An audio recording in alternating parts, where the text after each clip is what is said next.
Ito, tanongin kita, kasi ang sinasabi nga nung iba, bakit daw nahuli dahil kung may visa naman daw siya, bakit daw siya hinuhuli? Sabi daw, ang nag-a-approve naman daw sa visa ay yung taga-immigration.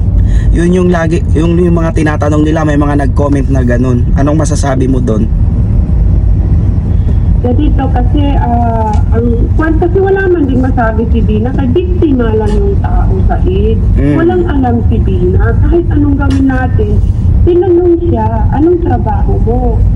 Sabi niya, dito, sa company na to, dito ako nagtatrabaho. Kaya alam na naman ang sabihin ng tao, nagbili ako ng freelance visa, alam naman niyang mapahamak siya. So, kinuha yung cellphone niya, ito yung nangyari talaga. Kinuha yung ID niya, nung na-scan yung ID niya, lumabas na fake daw yung company na yun. Lumabas na fake ng company? Oo, ban na yun. Inisip ko naman sa